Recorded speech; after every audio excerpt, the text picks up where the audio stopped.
네, 몽골 선교 정말 은혜롭게 잘 다녀왔습니다. 어제 잘 도착해서 오늘 이렇게 같이 예배 드리게 됐는데요. 매번 선교를 갈 때마다 느끼는 거지만, 진짜 함께 기도해 주시고 상황에 맞게 또 후원해 주시는 우리 교회 여러분들이 있어서 거기 가서 아이들을 이제 만나서 같이 교제하고 예배하면서 이 아이들을 진짜 주님께서 얼마나 사랑하시는지, 그리고 이 아이들 또한 주님의 사랑이 얼마나 고팠는지를 다시 한번 느꼈고, 또 그 가정의 신방을 가서 또 그 아이들이, 그리고 그 부모들이 또 필요한 부분들을 저희의 손을 통해서 또 이렇게 채워줄 수 있는 것들이, 진짜 이게 하나님의 역사하신가, 예비하신가, 그리고 계획하신, 그리고 주님의 사랑인 줄을 너무나 느꼈던 귀한 시간이었던 것 같아요. 근데 이제 이런 선교를 하면서 항상 이제 아이들을 많이 만나는데, 이 아이들을 만나면 제가 예전에 몽골 다녀와서 간증을 한 적이 한 번 있었는데, 그때 그 아이가 자꾸 떠올랐던 것 같습니다. 이번에도 역시나 그 아이들을 보면서 그 한 아이가 떠올랐는데, 여기는 이제 대부분 잘 못 들었던 분들이어서 간략하게 얘기를 하면, 그 몽골 한 아이는 그 어른들이 와도 그렇게 부끄럽지만 이렇게 잘 이렇게 착 달라붙는 아이들이 많거든요. 몽골 아이들이. 근데 자꾸 겉돌고 또래 아이들하고도 잘 어울리지 못하던 아이였어요. 근데 이 아이가 어느 순간부터 저를 이렇게 계속 와서 주위에 이제 맴돌고 하더니 제 손을 덥석 이제 잡고 그다음부터 손을 잘 놓지 않습니다. 그래서 항상 손을 잡고 다니고 예배하고 교제하고 너무나 은혜였죠. 선교에서 그런 일들이 있으니까. 그렇게 너무 행복하고 이제 즐거운 시간들을 보내고 있는데, 이 아이가 이제 몽골어로 계속 무슨 말을 합니다. 근데 이제 이 이야기를 듣는데, 처음에는 뭐 그냥 좋다 좋다 하는 줄 알았어요. 근데 계속 반복되는 말과 뉘앙스가 너무 간절해 보이는데 무슨 말인지 전혀 그때는 구글 번역이 제대로 되지는 않아서 무슨 말이지? 그냥 좋다는 뜻인가? 이렇게 생각하고 말았는데, 이제 지나가던 이제 바다 자매가 이제 듣고 통역을 해줬는데 저한테 이렇게 얘기를 하고 있었다고 얘기를 하더라고요. 제 말을 듣지 못해서 너무 슬퍼요. 저와 함께 있어 주세요. 그리고 함께 가주세요. 그리고 저를 버리지 마세요. 라고 얘기를 하는 겁니다. 그 이야기를 계속 반복을 하고 있어서 바담이 처음에는 이걸 얘기할까 말까 하다가 계속 간절한 것 같고, 전도사님도 이제 궁금해 하는 것 같아서 얘기한다고 얘기를 하더라고요. 이제 그 이야기를 듣고 평소 같았으면 아이고 어떻게 안쓰러워, 뭐 아니면 아이고 그래 더 많이 사랑해줘야지, 이런 마음이 들었을 것 같은데, 그날 딱 그 이야기를 듣는데 마음이 굉장히 무겁고 부담이 되더라고요. 왜 이렇게 부담이 되지? 라는 생각이 있어서 일단 사역을 다 마치고 이제 숙소로 돌아와서 그 마음을 가지고 이제 묵상을 했는데, 처음에는 잘 몰라서 이 말씀을 어떻게, 이 마음을 어떻게 계속 주님께 기도해야 되지? 라고 이제 계속 주님, 제가 이 마음을 잘 모르겠습니다 하면서 이제 계속 기도를 했어요. 그러다가 이제 나오는 고백이 그렇게 되더라고요. 주님, 저는 시간과 공간의 제약을 받는 사람입니다. 그런데 매번 이렇게 짧게 아이들과 만나서 주님의 사랑을 흘려보낸다고 얘기를 하지만, 제가 가고 나면 이 아이는 상실감에 빠질 수도 있는데, 그럼 제가 너무 무책임한 거 아닌가요? 제가 계속 이렇게 매번 뭔가 선교 왔을 때, 아니면 어떤 상황에서 교제할 때 사랑한다고, 진심으로 다한다라고 얘기하고 훌쩍 떠나는 것이 과연 사랑이라고 할 수 있을까요? 주님, 저 진짜 이 사랑을 어떻게 해야 될지 모르겠습니다. 저 너무 무책임한 것 같아서 앞으로 선교 올 때 이렇게 사랑할 수가 없을 것 같아요 라고 고백했습니다. 그러고 나서 이제 말씀 구절도 보면서 주님의 음성을 들으려고 계속 묵상을 했었는데, 주님께서 주시는 마음이 간단하게 표현하면 딱 그랬어요. 사랑하고 사랑하라. 그래서 그 메시지를 주셨는데 어떤 마음이었냐면, 내가 너보다 그 아이를 더 사랑한다. 그리고 너보다 내가 그 아이를 먼저 찾아갔어. 그리고 그 아이의 나머지 삶은 내가 함께 할 거야. 네가 걱정할 일이 아니야. 그냥 너는 사랑해. 너가 주어진 그 시간 동안, 상황 동안 열심히 사랑해. 나머지는 나한테 맡겨. 라는 마음을 주셨습니다. 그 마음을 이제 항상 먹고 있기 때문에 제가 항상 선교를 갔을 때 정말 열심히 하나님의 사랑받은 것들을 같이 아이들에게 나눌 수 있게 된 것 같습니다. 그래서 이번 선교에서도 이 아이들을 만나면서 이 마음을 품고 이제 아이들을 만날 수 있었던 것 같아요. 너무나 은혜롭게. 그리고 이 마음을 품고 이제 이번 주 설교를 준비하다 보니까 이제 본문 말씀을 쭉 보다가 오늘 이 구절에 나오는 이 한 아버지가 저와 같은 마음이지 않았을까라는 생각을 하게 됐던 것 같아요. 죽음 앞에서 자신이 할 수 있는 것들이, 죄송합니다. 갑자기 감정적으로 아무것도 할 수 없던 그 한 아버지의 마음이 너무나 크게 오랫동안 좀 남아서 이 본문을 가지고 설교를 준비하게 됐습니다. 이 아버지는 마가복음하고 누가복음에도 나오는 사건입니다. 하지만 거기서는 이제 이 사람의 이름과 직분까지 밝힙니다. 하지만 마태는 그저 한 갈리라고만 표현을 하고 있습니다. 마태가 이렇게 표현한 이유는 이 사람의 이름도 어떤 종류의 갈리였는지가 중요하지 않다는 이야기입니다. 왜냐하면 그것이 중요한 것이 아니라 그저 이 한 아버지가 사랑하는 딸 앞에서 어떤 태도를 보여주고 있는지가 이 마태가 이야기하고 싶었던 것 같습니다.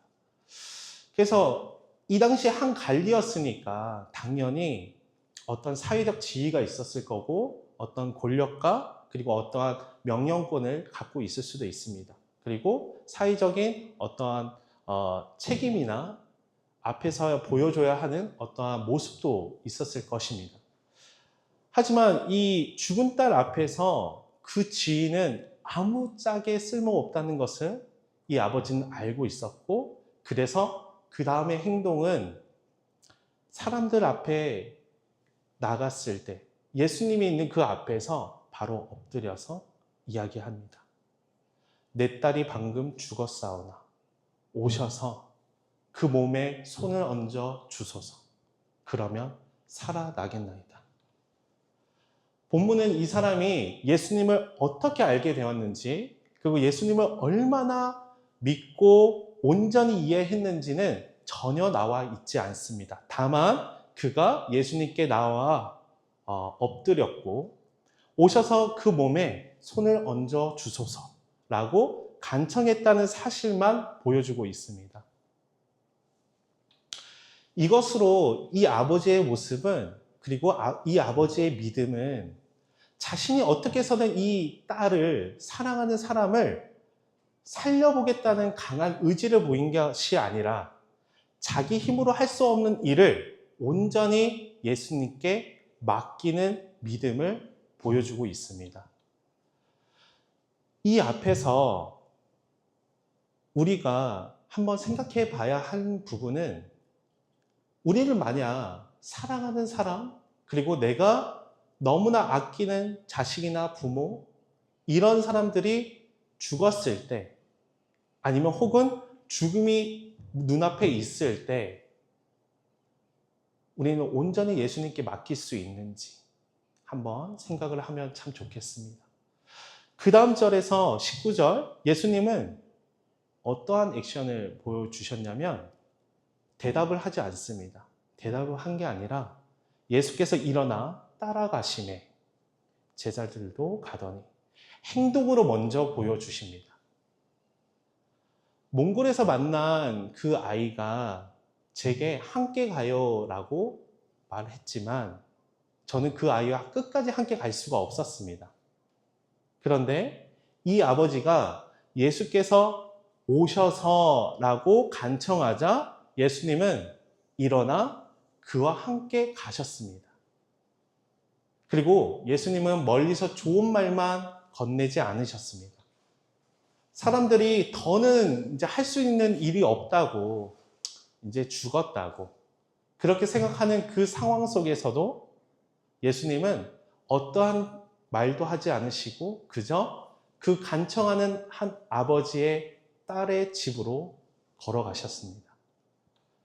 본문의 중심은 아버지의 믿음도 보이지만 그것보다 절박한 부름을 들으시고 죽음의 자리로까지 예수님이 어떻게 응답하시고 행동하셨는지를 보여주고 있습니다. 그런데 원래 이 스토리상 이런 식으로 가면 이 그 다음 장면에 당연히 그 딸 집으로 가는 그 모습을 보여줘야 되겠죠. 그런데 예수님께서 그 집으로 가고 계신데 예수님께 손을 내미는 한 사람의 이야기가 나옵니다. 12해 동안 혈루증을 앓던 한 여인이었습니다. 12해는 잠시 참고 그냥 지나갈 수 있는 시간이 아닙니다. 병이 일상이 되고 그리고 그 병으로 인해서 너무나 고통스러운 시간 속에서 마음도 그리고 생각도 피폐해질 수 있는 그런 긴 시간입니다. 그리고 심지어 그때 당시에는 정결규례 그 안에서 피를 흘리는 사람은 부정한 사람이었어요. 그렇기 때문에 절대 사람들이 가까이 가거나 접촉하지도 않았습니다. 그저 저 사람은 부정해. 가까이 하면 안 돼. 그런 이야기를 계속 들었기 때문에 이 여인은 어떠한 사람하고도 접촉할 수도 없었고 홀로 이 병을 이겨내고 싸워야 하는 상황이었습니다. 그런 상황에 있던 한 여인이 과연 예수님 앞에 갑자기 나타나서 앞에 가서 예수님 저를 고쳐주십시오 라고 말하기가 어려웠을 수도 있습니다. 그래서 자기 설명을 더 이상 누군가가 들어주지 않는다는 것을 알기에 자기 고통에 대해서 누구도 공감해주지 못한다는 것을 알기에 뒤로 다가가서 예수님의 옷자락을 만집니다. 그리고 마음속으로 생각합니다. 그 겉옷만 만져도 구원을 받겠다. 어쩌면 여인은 병만 낫고 조용히 사라지고 싶었을 수도 있습니다. 사람들이 더 이상 나에 대해서 왈가불가할 필요도 없이 그냥 조용히 능력만 받고 그리고 완치만 하고 조용히 사라지고 싶었을 수도 있습니다. 왜냐하면 누군가한테 오랜 시간 동안 자신의 상황을 얘기해 줄 수 있는 상황도 아니었고 더 이상 기력도 없던 한 여인이었기 때문입니다. 그런데 여기서 예수님은 능력만 건네고 그냥 지나가지 않았습니다. 22절에서 이렇게 얘기합니다. 예수께서 돌이켜 그를 보시매 이르시되 따라 안심하라. 내 믿음이 너를 구원하였다 하시니 여자가 그 즉시 구원을 받으리라. 예수님께서 돌이키셨습니다. 돌아보고 그 여인을 보았습니다. 여인은 예수님의 옷자락만 만졌지만 예수님은 그 여인을 보셨습니다. 예수님께는 해결해야 하는 그 병만 보인 것이 아니라 그 12해 동안이나 그 병을 견디며 그렇게 힘들게 있었던 그 한 여인을 보신 것입니다. 그리고 그 여인을 딸아라고 부르십니다. 지금 예수님은 한 관리의 딸을 다시 구원하기 위해서 가시는 길이었습니다. 그런데 그 길에서 이름도 모르고 어떠한 상황도 모르는 한 여인이 와서 자신의 능력을 받은 그 상황 속에서 예수님은 그 여인을 보시면서 딸아라고 부르십니다. 예수님은 여기서 죽은 소녀에게 가는 길이었지만, 그런데도, 그리고 그 여인을 구하기 위해서 가는 길 속에서도, 그 바쁜, 그 급박한 상황 속에서도 절대 또 다른 자신에게 구원을 내미는 그 손을 놓지 않으셨습니다. 왜냐하면 이 여인 또한 아무도 모르고 아무도 만지고 싶지 않은 그 여인 또한 예수님께는 너무나 사랑하는 딸이었기 때문입니다. 그래서 예수님께서는 딸아 안심하라 라고 인격적으로, 관계적으로 그렇게 불러주십니다. 성경에서 딸아라고 표현하는 경우는 거의 없습니다. 성경 본문을 쭉 봤을 때 이렇게 직접적으로 자신의 딸이라고 이야기하는 경우가 없습니다. 그 유명한 다른 여러 가지 성경 인물들도 이렇게 친근하게 부르지 않았습니다. 하지만 예수님은 이 여인에게 그렇게 부른 이유가 있었던 것입니다. 왜냐하면 그 여인에게는 이 세상에 아무도 없었기 때문입니다.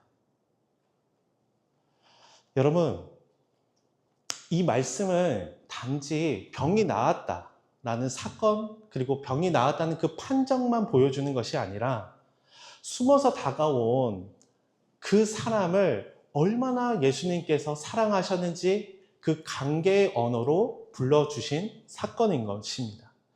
여인은 몰래 예수님의 옷자락을 잡았지만 예수님은 그 만남을 그냥 익명으로, 그냥 모르는 한 행인으로, 성경에서 기록되지 않는 그냥 한 여인으로 치부한 것이 아니라 돌이켜보시고 그 여인을 잡아주신 것.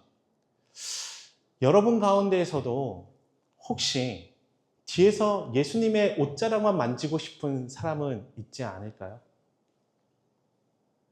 여러분들은 기도를 할 때, 그리고 예수님께 고백을 할 때 혹시 예수님께 구하는 것이 어떠한 것인지 한번 고민해 보셨으면 좋겠습니다. 정말 예수님이 정말 내 아버지, 내 친구, 나와 함께 있는 분이라고 생각을 하시는지, 아니면 이 여인처럼 단지 예수님이 가진 그 능력, 그리고 하나님은 전지전능하시니까 모든 능력을 베풀 것이라는 그 믿음, 그렇게만 혹시 예수님과 하나님, 성령님을 대하고 있지는 않은지 한번 이 구절에서 묵상하시면 좋을 것 같습니다. 우리가 이 사람과 이 여인을 이제 만나는 사건을 이 순간 왜 마태가 기록했는지가 아까 제가 얘기했던 것처럼 좀 의아할 수 있습니다. 그런데 이 여인과 그리고 그 죽음의 이제 마가와 누가에서는 이제 죽음을 앞둔 사람이라고 했고, 마태에서는 죽었다라고 표현을 했는데, 이 죽은 이 한 소녀, 이 두 사람이 나온 이유는 지금 얘기한 것처럼 예수님의 모습을 정확하게 보여주시는 것입니다. 왜냐하면 마태가 이야기하고 싶었던 것은 이것입니다. 예수님은 절대 절박하게 기도를 하고 유창하게 기도하고 그리고 신실하게 하나님을 믿는 사람, 그리고 뭔가 상황을 완벽하게 잘 설명할 수 있는 사람, 그리고 대단한 사람, 능력 있는 사람에게만 급하다고 가시는 분이 아니라 자신이 처지가 너무나 딱해서 아무것도 할 수 없는 그 상황 속에 있는 어떠한 사람들도 하나님, 우리 예수님은 놓치지 않고 계속 바라보시고 그 사람과도 사랑하고 교제하고 싶다는 것을 우리는 분명하게 볼 수 있는 것입니다. 여기서 근데 물론 조심해야 하는 것이 있습니다. 여인의 믿음이 어떤 마술적인 힘을 갖고 있는 것은 아닙니다. 믿음은 예수님을 움직이는 기술이 아닙니다. 그리고 원하는 결과를 내게 하는 어떠한 자격도 아닙니다. 믿음은 아무것도 할 수 없는 그 상황 속에서 예수님께 내미는 빈손과 같습니다. 나는 아무것도 아닙니다. 저는 아무것도 할 수 없습니다. 제가 할 수 있는 것은 오로지 주님만 믿을 뿐입니다. 주님께서 역사하여 주시옵소서. 그 고백만이 우리가 할 수 있는 최선의 방법일 수도 있고 믿음이라고 고백할 수 있습니다. 아멘. 네. 그리고 여인을 낫게 하고 온전하게 한 능력은 여기서 말한 것처럼 여인의 손이 그 닿는 그 손에 있는 것이 아닙니다. 그렇죠? 예수님께서 그 여인의 그 믿음 그리고 그 여인의 상황을 아시기에 그 여인의 그 아픔을 아시기에 능력이 다가간 것입니다. 근데 이 본문을 보면 마치 여인의 손이 그 옷자락을 닿자 치유의 능력이 온 것처럼 표현되고 있는 것도 있습니다. 그렇기 때문에 우리가 이런 착각을 할 수 있지만 바로 돌이켜보시고 딸이라고 부른 것처럼 알고 계셨고 그 여인이 예수님께 다가오기를 기다리셨고 그 상황이 그 가는 길에 붙잡았던 것 뿐입니다. 그렇기 때문에 그 시간, 그 상황 속에서 예수님께서 역사하신 것이지 절대 마술적인 힘, 기도를 막 1000일, 2000일, 3000일 막 유창하게 해야지만 받는 그런 은혜의 선물이 아니라 그저 하나님의 사랑이었다는 것. 이것이 이 여인을 통해서 알 수 있습니다. 그리고 다시 예수님은 갈리의 집으로 향합니다. 그리고 예수님은 그 갈리의 절박함을 외면하지 않으시고 또 그 길에 가고 있는 중에 여인을 만났던 것이고 다시 그곳으로 출발을 하셨지만 벌써 시간이 사람들이 보기에는 너무나 오랜 시간 지났고 그리고 벌써 능력을 발휘했다는 생각 때문에 점점 그 상황 속에서는 시들시들해졌을 수도 있습니다. 왜냐하면 혹시나 살릴 수 있는 것도 죽음이 방금 죽었으니까 혹시나 부활할 수 있지 않을까라는 소망이 있었는데 시간이 너무나 지났고 벌써 능력을 발휘했기 때문에 사람들은 과연 예수님이 또 살릴 수 있을까? 과연 가능할까? 라는 생각이 있었습니다.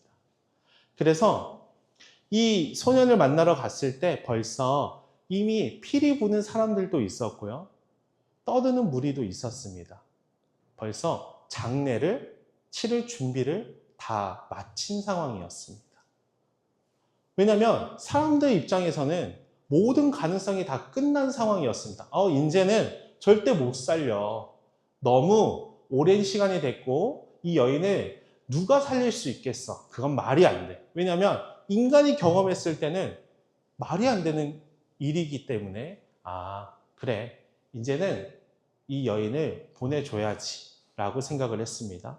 하지만 예수님께서 이렇게 말씀하십니다. 물러가라. 이 소녀가 죽은 것이 아니라 잔다. 그러자 사람들은 비웃었습니다. 그들의 비웃음은 마치 이렇게 이야기하는 것과 같습니다. 여기까지입니다. 이제 남은 것은 장례뿐 더 이상 아무것도 없습니다. 라고 이야기하는 것과 같습니다. 아직 예수님이 모르는 그들 앞을 예수님이 지나서 그 소녀, 죽은 소녀의 방으로 들어갑니다. 그리고 그 소녀를 만납니다. 예수님께서 소녀가 실제로 죽지 않았다고 보신 것은 아닙니다. 그렇게 말씀하신 것이 아니라 예수님 앞에서는 죽음이 마지막 결론이 아니라는 말씀이십니다. 왜냐하면 사람들에게는 죽음이 모든 가능성이 끝나는 일이지만 생명의 주님 앞에서는 죽음도 잠에서 깨우듯이 그저 일으킬 수 있는 대상이었을 뿐인 것입니다.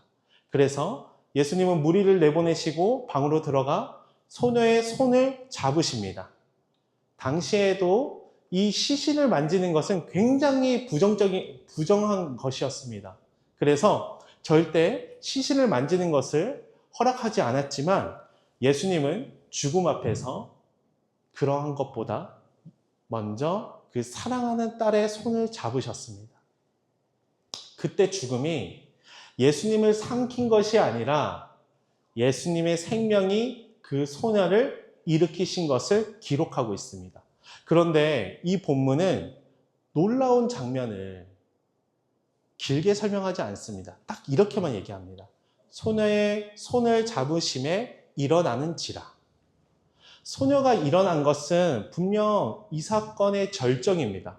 굉장히 놀라운 일입니다. 그런데 그 직전에 예수님은 소녀의 손을 잡으셨다라고 얘기합니다. 한 여인은 예수님의 옷자락을 만졌습니다. 그렇지만 이 소녀는 예수님께 내밀 손에 힘도 없었고 아무것도 할 수 없는 상황이었습니다. 그래서 예수님께서는 먼저 이 소녀의 손을 잡아주신 것입니다. 한 사람에게는 딸이라고 부르셨고 또 다른 딸에게는 직접 잡아 일으키십니다. 부정함과 죽음도 예수님의 그 생명을 막을 수는 없었습니다. 예수님은 숨어온 여인을 돌이켜보셨고 동시에 모두가 끝났다라고 하는 그 죽은 그 소녀, 그 앞에서 다시 손을 잡아서 일으키신 분입니다. 예수님은 절대 능력으로만 사람들을 믿게 하지 않으시고 인격적으로 사랑하신 것을 우린 여기서 볼 수 있습니다. 저희가 항상 찬양과 기도에서 고백하는 것처럼 주님은 우리를 어루만져 주시기도 하고요. 또 우리가 너무나 힘들면 주님, 주님 하고만 불러도 주님은 우리 마음을 아신다고 우리가 믿을 수 있는 것. 그것은 주님께서 우리에게 그렇게 다가왔기 때문입니다. 그런데 이 말씀을 믿기만 하면 모든 병이 즉시 낫는다라고 그렇게 받아들이면 굉장히 위험합니다. 우리 가운데는 오랫동안 병을 안고 살아가는 성도들도 있습니다. 또 사랑하는 사람을 먼저 떠나보낸 분도 있습니다. 간절히 기도했지만 우리가 원한 방식으로 응답받지 못한 일도 있습니다. 오늘 본문의 기적은 우리가 원하는 결과를 보장받는다는 그런 사건, 그런 결과가 아니라 이 사건들을 통해서 예수님이 누구신지를 보여주는 표지입니다. 죽음이 예수님의 마지막 말씀이 될 수 없다는 사실을 미리 보여주는 것입니다. 그렇기 때문에 죽은 소녀를 일으키셨던 그 손은 십자가에 못 박혔고 그리고 우리의 죄와 죽음을 짊어지고 죽었습니다. 그리고 나서 사흘 만에 부활하셨습니다. 이것이 우리가 예수님께서 얼마나 우리를 위해서 사랑하셨고 그리고 다시 생명의 주인이신 것을 보여주고 있는 것입니다. 단순히 예수님은 십자가 때만 우리에게 이런 모습과 이런 사랑을 보여주신 게 아니라 한 명 한 명을 만날 때도 각자의 상황이 달랐어도 그 사람을 위해서 자신의 손과 자신의 생명을 드리고 주고 그리고 인격적으로 만나신 것입니다. 그러므로 우리가 붙드는 소망은 모든 일이 당장 뜻대로 풀리지 않을 수도 있습니다. 그리고 그렇게 뜻대로 풀리는 삶이 주어지는 경우가 극히 드뭅니다. 하지만 예수 그리스도의 죄도, 부정함도, 죽음도 예수 그리스도 앞에서는 아무것도 아닌 것을 우리는 알 수 있습니다. 그렇기 때문에 소망을 가지고 희망을 가지고 살아갈 수 있게 되었습니다. 그래서 여기서 예수 그리스도께서 우리의 삶을 계속 함께 하신다는 것을 볼 수 있듯이 우리의 삶 자체에서는 사실 가끔씩은 예수님을 느끼지 못할 때가 있습니다. 상황이 너무 어려워서. 그리고 당장 진짜 눈앞에 있는 상황이 깜깜한데 언제까지 하나님의 때를 기다려야 할지 모를 때가 있습니다. 그럴 때 그저 우리 교회가 그리고 우리 성도들이 하나님을 믿으면 돼. 하나님을 그냥 믿고 계속 그 시간을 견뎌. 하나님 말씀을 너가 잘 몰라서 그래. 기도해. 라고만 얘기했을 때 과연 그 상황 속에서 힘들게 살고 있는 사람들은 그 말이 위로가 될까요? 어쩔 땐 위로가 될 수도 있지만 낙심할 때가 더 많이 있을 것입니다. 그러면 어떻게 우리가 그렇게 힘들어하는 사람과 아무것도 할 수 없는 사람들 앞에서 그리고 너무나 상심하는 사람들 앞에서 무엇을 해줄 수 있을까요? 보통은 이렇게 얘기하면 내가 뭘 해줘야 되나? 내가 뭐 도와줘야 되나? 필요한 것이 있으면 그걸 내가 채워줘야 되나? 라고 생각을 해서 무리수를 던집니다. 각자 생각하는 그 판단과 기준을 가지고 조언을 하기 시작합니다. 이런 상황에서는 이렇게 하면 돼, 저렇게 하면 돼. 물론 그런 충고가 될 수도 있지만 그리고 그게 좋은 조언이 될 수도 있지만 정말 불가능한 그런 상황 속에서 우리가 말할 수 있는 것은 조용히 우리 스스로 예수님께 기도를 하면서 우리가 할 수 있는 일이 무엇인지 분별을 한 뒤에 그 사람과 만나서 교제해야 합니다. 단순히 그 눈앞에 있는 상황 때문에 우리가 정말 너무나 갖고 있던 그런 경험으로서만 그 사람과 이야기한다면 그 사람은 예수님과 인격적으로 만날 수 있는 상황이 안 될 수도 있습니다. 왜냐하면 한 갈리 그 아버지가 자신이 갖고 있던 그런 상황 속에서 아무것도 할 수 없는 상황 속에서 주위 사람들이 다 피리를 불고 벌써 다 장례식을 다 준비하고 있을 때 무엇을 느낄 수 있었을까요? 그 사람한테 가서 죽었어. 이제 보내줘야지. 그게 맞잖아. 아무도 살릴 수 없어. 라고 얘기를 할 때 예수님은 역사할 수 없습니다. 우리가 혹시나 잘못된 그 접근법으로 예수 그리스도를 만날 수 있는 기회를 그리고 예수 그리스도에게 손을 내밀 수 있는 상황을 아니면 아무것도 할 수 없는 상황에서 그리스도께서 우리의 손을 잡을 수 있는 그 상황을 막을 수도 있다는 것. 우리는 그것을 조심해야 합니다. 바로 여기에서 저도 아까 선교지에서 그 가졌던 그 아이에 대한 그 마음이 해결되었던 것 같습니다. 저는 결국 그 몽골에서 그 아이의 손을 놓고 왔습니다. 그리고 그 아이가 어떻게 지내는지 한동안 들은 적이 없습니다.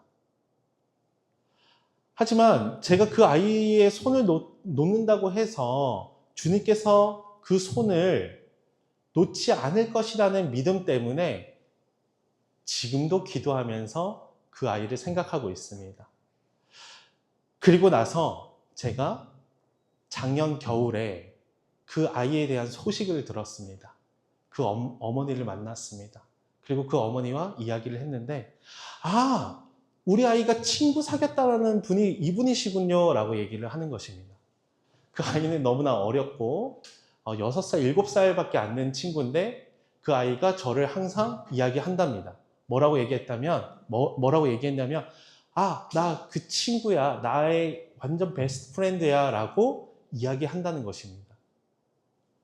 저는 잠깐이었고 마음이 무거웠고 내가 할 수 있는 것은 하나님께 올려드리는 것밖에 안 됐지만 그 아이는 그 기억이 너무나 행복했고, 그리고 그 다음부터 하나님이 어떤 분인지 고백을 하라고 하면 아, 사랑이 많은 분이야 라고 고백한다는 그 아이의 말, 그것이 제가 만약에 주님께 맡기지 않고 주님께 그 모든 것들을 다 올려드리지 않았다면 그 아이는 그런 말보다 아, 그냥 잠깐 왔다 갔어. 그리고 그 다음에 날 만났는데 별로 사랑해주지 않네? 자꾸 멀어지는 것 같고 부담스러워하는 것 같아 라고 만약 느꼈다면 그 아이는 지금도 주님이 사랑이라는 것을 고백하지 못할 수도 있습니다. 주님께서 우리와 함께 하신다는 것은 우리에게 그 모든 것들을 주님께 올려드리라고 함께 계시는 것입니다. 그저 우리에게 능력만 베풀려고, 그리고 우리를 주님께 항상 믿는 그런 상황 속에서만 들어가게 하려고 우리와 함께 계시는 것이 아니라 언제든 너희가 필요할 때, 너희가 아무것도 할 수 없을 때 나의 역사를, 나의 사랑을 너희들이 볼 수 있다는 것을 내가 알려주기 위해서 너희와 함께 있겠다라고 우리에게 말씀하시는 것입니다. 우리가 주님께 맡긴다는 것은 이렇게 제가 알 수 없는 시간에 주님께서 역사하신다는 것을 우리는 강력하게 믿어야 됩니다. 계속 기도해야 합니다.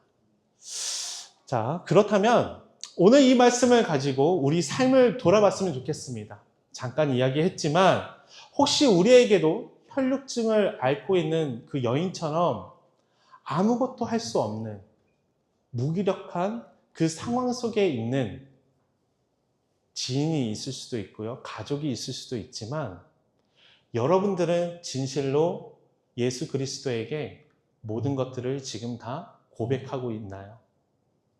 정말 힘들고 고통스러운데 바깥에서는 아무렇지 않은 척, 괜찮은 척, 저 괜찮습니다. 네, 좋습니다. 오늘 너무 행복했는데요? 라고 하하오호호 하다가 집으로 갔을 때 밀려오는 그 두려움과 외로움 때문에 지쳐하고 있진 않으신가요? 그리고 나서 그거를 주님께 올려드리는 것이 아니라 그저 한숨과 불평으로 괴로워하고 있지는 않으신가요?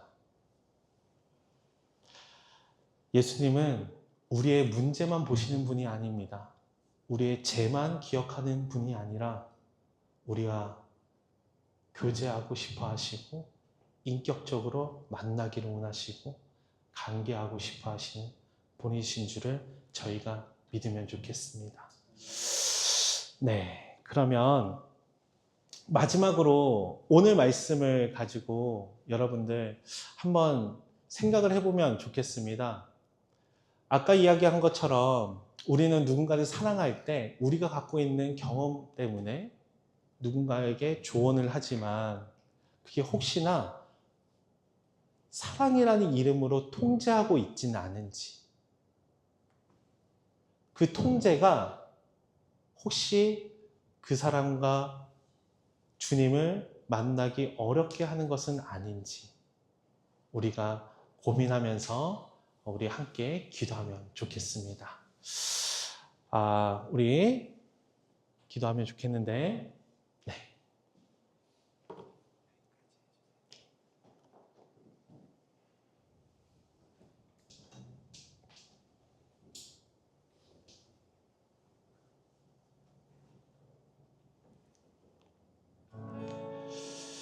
네, 먼저 우리 이렇게 기도하면 좋겠습니다.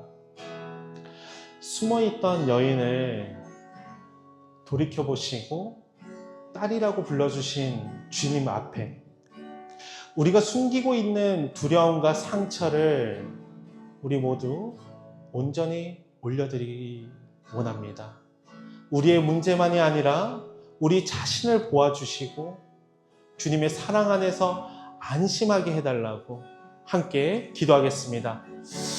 하나님 아버지 감사합니다. 주님께서 우리를 너무나 사랑하셔서 우리가 어떤 상황 속에 있어도 주님께서는 저희를 알고 계셨고 우리의 상황과 형편을 알고 계셨기에 주님께서는 우리가 두려운 마음으로 주님께 올려드리지 못한 것까지 주님께서는 알고 계시면서 역사하시고 능력을 베풀어 주시고 그리고 저희가 그곳에서 벗어나서 주님의 그 품 안으로 들어와 주님의 그 품 안에서 다시 살아갈 수 있는 힘과 축복을 계속 부어주시는 줄을 저희가 믿습니다. 주님, 저희의 마음에 있는 그 쓴뿌리들이 사실 저희가 받은 상처와 저희가 그동안 살면서 너무나 괴로웠던 것들을 삭히고 해결하려고 혼자 끙끙거리다가 그것들이 고질병이 되어서 누구에게도 말하지 못하며 스스로를 속이며 주님 앞에서까지 올려드리지 못한 것들이 있습니다. 주님, 그런 저희를 주님께서는 사랑하시는 줄을 믿습니다. 딸이라고 부르시고 아들아라고 부르시며 저희와 함께 하시며 주님께서 얼마나 저희를 사랑하시는지를 알게 하시니 너무나 감사합니다. 주님, 너무나 감사합니다. 두 번째로 우리 이렇게 기도하면 좋겠습니다. 우리의 가정과 일터와 교회에서 만나는 사람들을 우리가 외면하지 않고 손을 먼저 내밀어서 사랑하고 섬기면서 그들에게 진짜 주님을 인격적으로 만날 수 있게 해달라고. 그래서 우리가 할 수 있는 일을 우리가 주어진 그 상황 속에서는 정말 충실히 감당해 나가고 그 나머지의 그의 삶과 구원의 결과에서는 예수님의 손에 맡길 수 있는 그런 담대함과 믿음을 달라고 우리 함께 기도하겠습니다. 주님, 주님께서 사랑하는 어린 양들을 항상 만날 수 있는 기회들이 너무나 많습니다. 가정에서도 일터에서도 또 교회에서도 그리고 새로 오는 성도들 그리고 지나가며 만나는 그 모든 이들이 주님을 알기를 원합니다.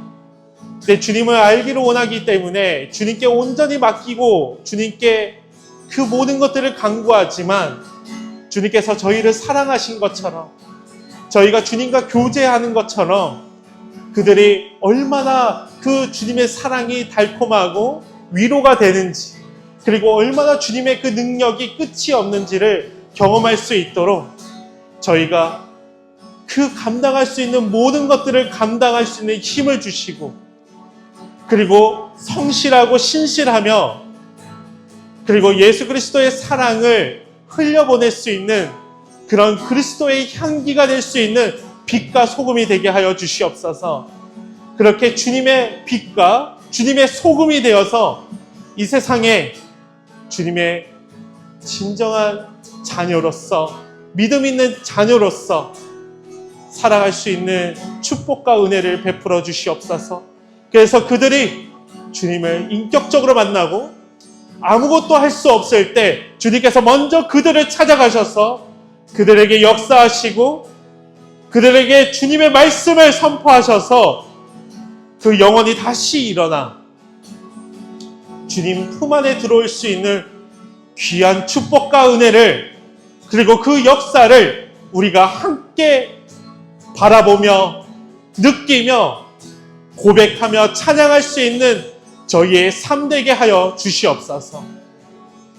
그렇게 저희가 살아갈 때 주님께서 모든 것들을 다 주님의 그 선으로, 주님의 그 사랑으로 다 품을 줄을 믿사오니 주님 함께하여 주시옵소서. 제가 마지막으로 기도하겠습니다. 생명의 주님, 오늘 말씀을 통해 우리를 외면하지 않으시고 붙드시는 주님의 사랑을 보게 하시니 감사합니다. 우리의 가정과 일터와 교회에서 먼저 손을 내밀어 사랑하고 섬기며 복음을 전할 수 있게 하옵소서. 우리가 할 수 있는 동안에는 충실히 사랑하게 하시고, 우리의 손이 닿지 않는 자리에서는 주님의 그 생명의 손이 계속 그들을 붙들어 주시옵소서. 그리고 저를 붙들어 주시옵소서. 우리의 죄와 죽음을 담당하시고 부활하신 예수 그리스도의 이름으로 기도합니다. 아멘. 우리 주 기도문으로 마무리하겠습니다. 같이 주 기도문 하겠습니다. 하늘에 계신 우리 아버지여, 이름이 거룩히 여김을 받으시오며 나라가 임하시오며 뜻이 하늘에서 이루어진 것 같이 땅에서도 이루어지이다. 오늘 우리에게 일용할 양식을 주시옵고, 우리가 우리에게 죄 지은 자를 사하여 준 것 같이 우리 죄를 사하여 주시옵고, 우리를 시험에 들게 하지 마시옵고 다만 악에서 구하시옵소서. 나라와 권세와 영광이 아버지께 영원히 있사옵나이다. 아멘.